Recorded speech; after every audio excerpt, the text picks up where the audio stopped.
죽었다 깨도 해결할 수 없는 그런 문제를 가리켜서 소위 넘사벽이라고 말하죠. 넘을 수 없는 4차원의 벽이라는 뜻이라고 합니다. 오늘 이 아침에 묻고 싶습니다. 여러분의 넘사벽은 무엇입니까? 그리고 그런 넘사벽을 만났을 때 여러분은 어떻게 하십니까?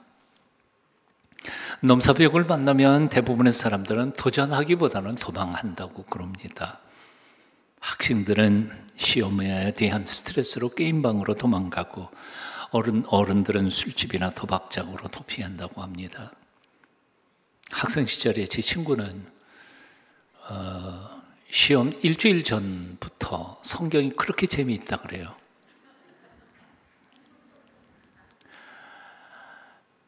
넘사벽을 만나면 드라마에 빠지거나 마약이나 부정한 남녀 관계를 통해서 문제 자체를 잊어버리려고 시도하는 사람들도 있습니다.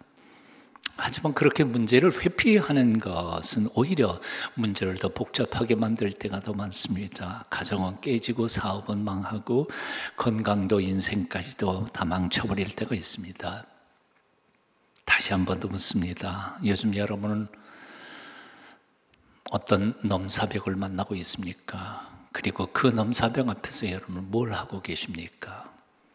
혹시 밤새도록 드라마 속으로 망각하려고 애쓰고 있지는 않습니까? 3000년 전 이스라엘 백성들은 엄청난 넘사벽을 만났습니다. 블레셋 군대와 엘라 골짜기에서 싸움이 붙었는데 거인 골리앗이 나와서 소리를 지릅니다. 너희 중에 한 명만 나와 1대1로 붙자. 결과에 따라 전쟁을 끝내자. 키는 2m 90cm, 10cm 모자라는 3m, 갑옷의 무게만 57kg가 넘는 거고 그런 골리앗의 위세에 눌려서 이스라엘 진에서는 아무도 대응을 못합니다. 이스라엘 모든 사람이 그 사람을 보고 심히 두려워하여 그 앞에서 도망하며 심지어는 사울 왕도 놀랐습니다. 사울과 온 이스라엘이, 사울이 맨 앞에 있죠. 사울과 온 이스라엘이 블레셋 사람의 이 말을 듣고 놀라 크게 두려워하니라. 사울 왕이 누구입니까? 보통 이스라엘 백성들의 머리 하나 더 큰 사람이었다. 그도 사실은 거인입니다. 그러나 사울 왕이 보기에 또 골리앗은 커도 너무 컸습니다.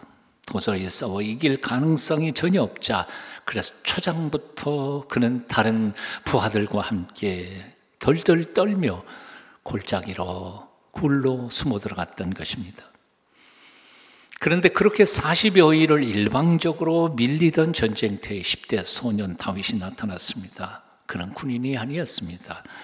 군인 간 형님들 도시락 배달하는 심부름꾼이었습니다. 그런데 그 어린 것이 싸우겠다고, 그 골리앗과 싸우겠다고 나선 것입니다. 그 모양을 바라보던 다윗은 8번째이죠. 첫 번째 형 엘리압 맏형이 화를 내면서 그에게 이렇게 꾸짖습니다. 쉽게 풀어봤습니다. 야 이놈아, 지금 우리가 전쟁놀이 하는 줄 아냐? 여기는 진짜 전쟁터야. 너보다 2배나 더 크신 사울 왕도 저기 벌벌 떨고 있는데 내가 뭐라고 나서 당장 집에 가. 하지만 소년 다윗은 조금 더 쫄지 않고 오히려 그 거인 골리앗을 향해 외칩니다. 다윗이 블레셋 사람에게 이르되 너는 칼과 단창으로 내게 나오거니와 나는 만군의 여호와의 이름 곧 내가 모욕하는 이스라엘 군대의 하나님의 이름으로 내게 나아가노라. 오늘 여호와께서 너를 내 손에 넘기시리니 내가 너를 쳐서 내 몸을 패고 블레셋 군대의 시체를 오늘 공중의 새와 땅의 들짐승에게 주어 온 땅으로 이스라엘에 하나님이 계신 줄 알게 하겠고 또 여호와의 구원하심이 칼과 창에 있지 아니함을 이 무리에게 알게 하리라. 전쟁은 여호와께 속한 것인지 그가 너희를 우리 손에 넘기시리라. 그리고는 골리앗을 향해 달려갑니다. 이 달려가는 장면을 맥스 루케이터는 다음과 같이 극적으로 표현했습니다. 형들은 너무도 무섭고 당황스러워 아예 눈을 가렸다. 사울 왕은 히브리 청년 하나가 쓸데없이 객기를 부리다가 죽는구나 싶어 깊은 한숨을 내쉬었다. 골리앗은 고개를 젖히고 껄껄 웃었다. 그 바람에 투구가 훌떡 넘어가면서 맨 이마가 손가락 2마디만큼 드러났다. 다윗은 그 순간을 놓치지 않고 목편을 겨누었다. 골짜기엔 정적만 흐르고 물매 돌리는 소리만 들렸다. 윙윙윙. 마침내 돌멩이가 허공을 가르고 날아가 골리앗의 머리를 정확하게 강타했다. 거인의 눈동자가 풀리더니 무릎이 꺾이고 통나무 넘어가듯 쿵 쓰러지더니 그대로 숨을 거두었다. 다윗은 골리앗의 칼집에서 장갑을 꺼내 들었다. 그리고는 거인의 목을 내리쳤다. 제가 읽은 글 중에서 이렇게 재미있게 잘 표현된 글을 본 적이 없습니다. 상상도 못했던 기적 같은 승리였습니다. 다윗 소년이 킬러 골리앗을 죽인 이 스토리야말로 얼마나 감동적이었던지 지난 3000년 동안 역사 속에 많은 사람들이 회자되고 책도 너무너무 많이 나오고 있습니다. 유진 피터슨 다윗 현실에 뿌리박은 영성, 맥스 루케이도 골리앗을 이기는 19가지 습관, 최광식, 다윗 대통령, 말콤 그레트와 다윗과 골리앗, 강자를 이기는 각 약자의 기술. 대표적인 것만 이렇게 적어놨어요. 어떻게 소년 다윗이 거인 킬러 골리앗을 이길 수 있었을까? 그 많은 책 속에 소개되는 승리의 비결 중에 첫 번째는 바로 거룩한 분노입니다. 거룩한 분노. 사랑하는 하나님의 여호와의 이름을 골리앗이 모독하는 소리를 듣고 소년 다윗은 참을 수가 없었던 겁니다. 싸워서 이길 수 있어서가 아니었습니다. 싸우다 맞아 죽는 한이 있어도 싸워야 했던 것이 소년 다윗의 마음이었던 거지. 거룩한 분노. 골리앗이 얼마나 큰지 상관없었습니다. 내게 이길 수 있는지 없는지 그것도 모릅니다. 어쩌면 질지도 모르고 아니 그래서 죽을지도 모릅니다. 하지만 우리 하나님을 모독하는 것만은 도저히 참을 수가 없었던 겁니다. 그래서 그는 외쳤습니다. 이 할례 없는 블레셋 사람이 누구간데 살아계시는 하나님의 군대를 모욕하겠느냐? 살아계시는 하나님의 군대를 모욕한 자를 어찌 그대로 두겠습니까? 거룩한 분노란 내가 모욕받고 내가 왕따당하고 내가 소외받고 내가 대접받지 못해서 내는 분노가 그런 분노는 사사로운 분노입니다. 그런 사사로운 분노는 이를 오히려 복잡하게 만듭니다. 공동체를 무너뜨립니다. 좋은 해결의 길을 다 막아버리고 맙니다. 거룩한 분노란 그런 분노가 아닙니다. 하나님의 이름이 모독을 받을 때 내는 분노입니다. 하나님의 뜻이 이 땅에 온전히 이루어지지 못함을 볼 때 내는 분노입니다. 악이 성하고 하나님의 말씀이 온전히 나타나지 못할 때 내는 분노. 거룩한 그리스도인의 분노입니다. 법뿐만 아니라 우리 자신을 대해서도 우리는 분노해요. 수십 년을 예수 믿었는데 내 믿음은, 내 인격은, 내 삶은 왜 이렇게 형편이 없습니까? 목사, 장로, 집사, 권사라는 내가 왜 아직도 이렇게 온전히 사람들을 용서하지 못하고 사랑하지 못합니까? 왜 옆에 있는 내 형제 자매 하나 제대로 사랑할 수 없습니까? 나는 왜 이다지도 미숙합니까? 내가 정말 하나님의 아들이고 딸입니까? 내가 정말 목사입니까? 내가 정말 장로입니까?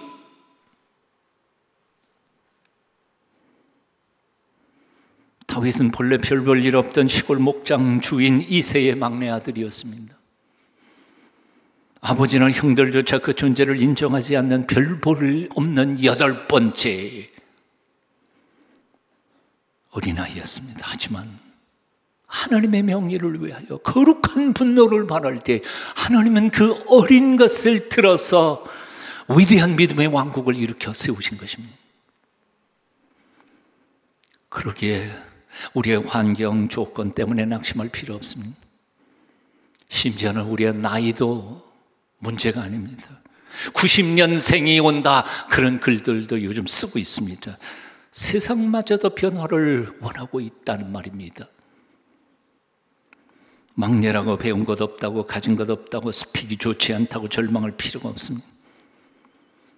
우리가 참으로 공정과 정직과 공본과 거룩한 분노를 가슴에 품고 하나님께 대한 온전한 사랑을 회복하기만 한다면, 아름다운 세상을 위하여 기꺼이 일어서서 헌신하기를 결단하기만 한다면, 하나님께서는 그런 우리를 통하여서 이 세상을 변화시켜 주실 줄로 믿습니다.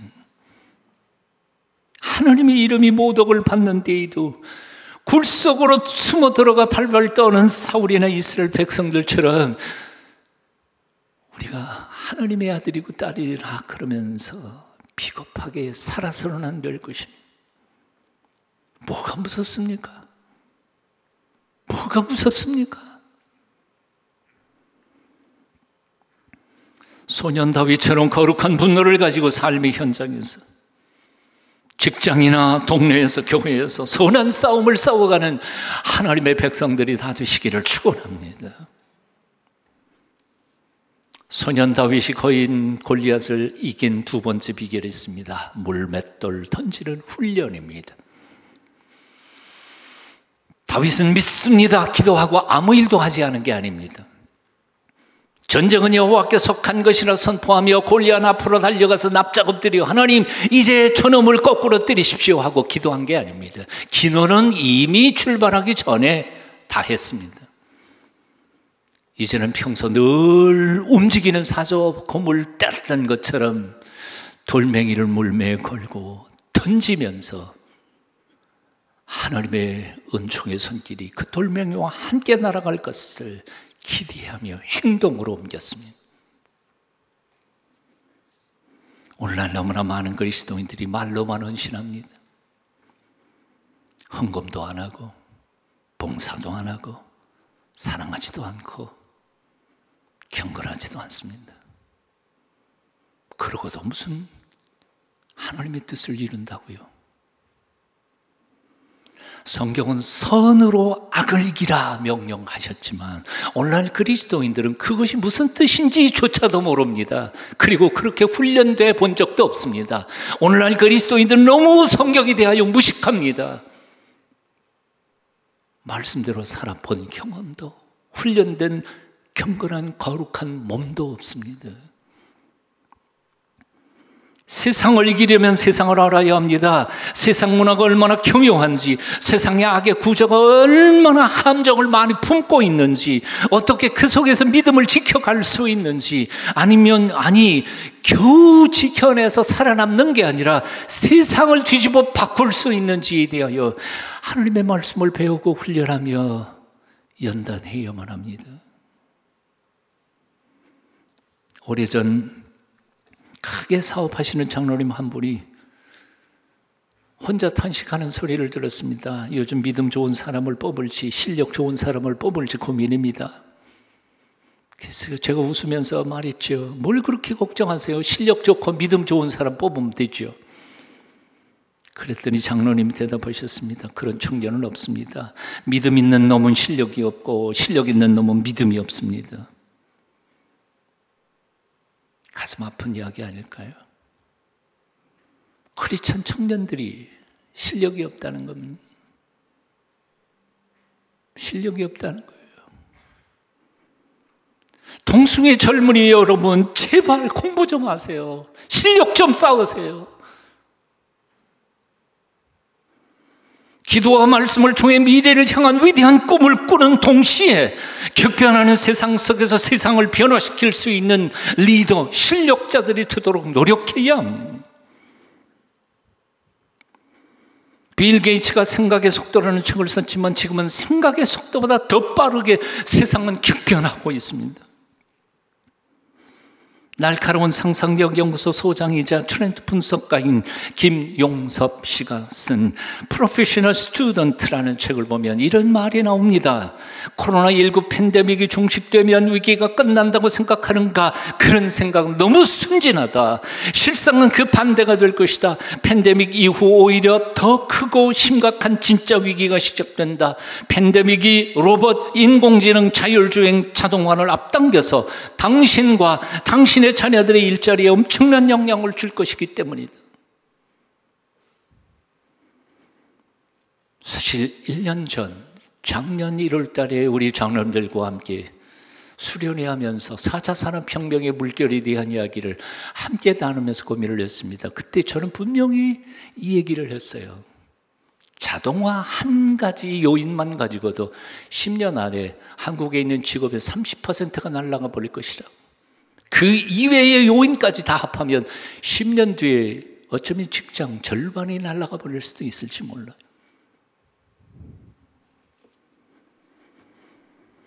물론 새로운 일자리도 생길 겁니다. 하지만 준비하지 못한 사람 앞에는 그 일자리 어느 하나도 돌아가지 못할 겁니다. 그래서 무서운 일입니다. 그래서 두려운 겁니다. 저는 내년에 은퇴합니다. 얼마나 더 살게 하실지 하나님을 잘 모릅니다.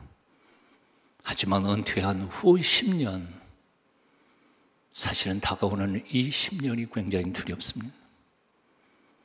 물론 저를 위해서 두려운 것보다도 어떻게든지 못 살겠습니까마는 대한민국의 미래, 한국교회의 미래, 그리고 우리의 아들, 딸들, 우리 손자, 손녀들이 살아갈, 맞이해야 할 미래가 정말 두렵습니다. 그래서 일주일 새로운 책들을 찾아 읽어보려고 애를 쓰고 있습니다, 요즘. 그런데 20대, 30대 젊은 청년들이 책도 읽지도 않고 미래에 대하여도 걱정도 않고 실력도 쌓지 않으면서 앞으로 한 번밖에 못 살아간 삶을 어떻게 살려고 할지 정말 걱정스럽습니다. 오늘 여러분의 물맷돌은 무엇입니까?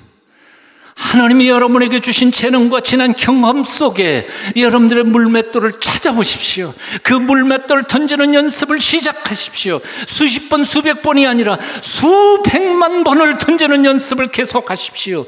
만시간의 법칙이라는 게 있습니다. 그리고 10년을 목숨 걸고 투자해야 어떤 한 분야의 전문가가 된다는 말도 있습니다. 그렇게 우리의 미래를 준비할 때 비로소 하나님께서는 우리를 통하여 당신의 거룩한 영광을 드러내게 해주실 줄로 믿습니다. 나이 든 사람이건 젊은 사람이건 적어도 하나님 앞에 목숨을 바친 사람들이라면 남은 삶을 그냥 가는 대로 가서는 안 될 것이라고 믿습니다. 다윗이 골리앗을 이길 수 있었던 두 가지 이유, 거룩한 분노, 물맷돌 던지는 실력, 이 두 가지만으로 소년 다윗이 골리앗을 이길 수 있었던 것은 아닙니다. 가장 큰 결정적인 이유, 승리의 비결은 결정적인 순간에 임하신 성령의 역사, 하나님의 신의 역사였습니다. 골리앗과 다윗의 전쟁의 기록인 사무엘상 17장, 바로 그 앞장 16장에서 이런 말씀이 있습니다. 여러분 같이 한번 읽어보실까요? 사무엘이 기름불을 취하여 그 형제 중에서 그에게 부었더니 이날 이후로 다윗이 여호와의 신에게 크게 감동되니라. 이날 이후로 다윗이 여호와의 신에게 크게 감동되니라. 그 거인 사울 왕도 벌벌 떨고 두려워하던 그 순간에 그 키의 절반도 안 되는 소년 다윗이 어떻게 그렇게 용기를 발할 수 있었다고 생각합니까? 자신의 용기요? 자신의 용기요? 성령께서 그에게 용기 주시지 않고 자신의 순수한 자신의 용기로 그렇게 달려갈 수 있을 것이라고 생각합니까? 어떻게 그 어린 소년이 돌멩이 하나로 거인 골리앗을 정확하게 단번에 맞출 수 있었겠습니까? 여호와의 신의 도우심이 없이는 불가능했습니다. 다시 말하면 소년 다윗의 승리의 가장 큰 비결은 하나님의 영의 역사심이었습니다. 사실 이것이 실존주의 철학자 키에르케고르가 말하는 역설, 파라독스입니다. 신앙의 파라독스.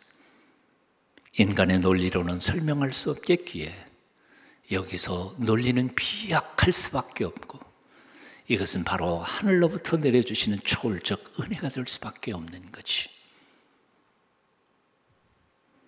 사실 우리 인생의 실존 자체가 논리만으로 설명할 수 없는 은혜로 충만한 삶이 아니겠습니까? 3년 동안 예수님을 따라다니면서 특별 성경 공부를 했던 제자들, 그들만큼 제자 훈련을 잘 받은 사람들이 이 세상에 또 어디 있었겠습니까? 그럼에도 불구하고 그렇게 철저하게 예수님께 직접 훈련을 받았음에도 불구하고 12 제자들은 온전한 제자들이 되어 있지 않았었습니다. 왜냐하면 복음에 대한 단순한 이해와 지식이 인간을 변화시킬 수 있는 게 아니었기 때문에 그랬습니다. 살아계신 하나님의 영, 성령님만이 인간을 근본적으로 변화시킬 수 있었기 때문에 알미 삶으로 옮겨지기 위해서는, 알미 삶으로 도약하기 위해서는 성령의 에너지가 필요했기 때문에 그렇습니다. 아는 건 많이 잘 알아요. 아는 신앙을 산다는 것은 우리 힘만으로 되는 게 아니에요. 초월적 하나님의 파워가 필요해요. 바로 이런 이유 때문에 오순절 성령의 기름 부음을 받은 후에 12 제자들은 비로소 온전히 변화를 받고, 그렇게 변화받은 제자들을 통하여 300년이 못되어 로마 제국 전체에 복음이 편만하게 된 것이었습니다. 그렇습니다.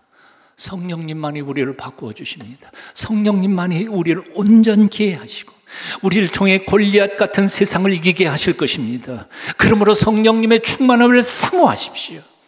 성령께서 우리에게 임하시고 그 베풀어 주신 능력으로 다윗처럼 골리앗을 향하여 당당하게 앞으로 나아갈 때 하나님께서 우리를 통해 다윗처럼 써주실 줄로 믿습니다. 이제 다시 묻습니다. 오늘 여러분을 가로막고 있는 골리앗은 무엇입니까? 질병입니까? 죽음에 대한 공포입니까? 빚, 부채입니까? 결혼인가요? 취업인가요? 미래에 대한 두려움인가요? 아무리 풀려고 해도 풀리지 않는 인간관계입니까? 노후 문제입니까? 지금 그 넘사벽, 그 문제들 앞에서 무엇을 하고 계십니까? 언제까지 그 문제들을 피하면서 도망 다니실 작정이십니까? 이제는 그 문제 앞에, 하나님 앞에 매달리고 결단을 내리시기를 바랍니다. 만군의 여호와의 이름으로 그런 골리앗을 향해 크게 외치십시오. 여호와의 구원하심이 칼과 창이 있지 아니함을 온 세상이 알게 하리라. 전쟁은 여호와께 속한 것인즉 그가 너희를 우리 손에 넘기시리라. 선포하며 달려가십시오. 맥스 루케이더는 이렇게 또 적었습니다. 당신이 마지막으로 골리앗 같은 상대에게 맹렬하게 돌진해 본 지 얼마나 되었는가? 그동안 너무 쉽게 물러나지는 않았는가? 책상 위에 일거리를 산더미같이 쌓아놓고 그 뒤에 몸을 숨기거나 사람들의 이목을 피해 술집으로 살금살금 기어들거나 금지된 사랑을 찾아 유혹의 침대를 파고들었는가? 그렇게 해서 잠시라도 전선을 잊어보려 했겠지만 잠시 또는 하루 동안은, 아니 길면 1년 동안은 안전감을 느낄지 모른다. 하지만 일은 언제나 끝나게 되어 있고 술도 곧 떨어진다. 도피처로 잡은 사랑은 쉽게 떠나버린다. 그때부터 다윗의 골리앗의 음성이 들려오고 당장이라도 잡아먹을 때 허풍을 떤다. 도대체 언제까지 도망만 할 것인가? 하나님 여호와의 이름을 품고 거인을 향해 돌진하라. 이혼이라는 거인아, 넌 절대로 우리 집에 못 들어와.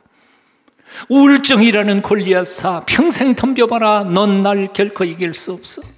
술, 고집, 아동학대, 불안감, 내 인생에서 다 사라져버리라. 물매에 돌멩이를 매겨 거인을 향해 날렸던 게 언제적 이야기였던가? 너무 까마득해 기억조차 나지 않는가? 그럼 이제라도 소년 목동을 모델로 삼으라.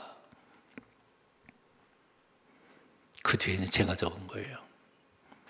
일어나 기도의 물매, 돌멩이를 매겨 사탄의 이마를 향해 날려라. 넉넉히 이기리라. 오늘 제가 드리고 싶은 마지막 말씀, 일어나십시오. 기도의 물매에 돌멩이를 매겨 나를 위협하고 공포를 주는 그 사탄의 이마를 향해 날려보십시오. 이기게 해주실 줄로 믿습니다.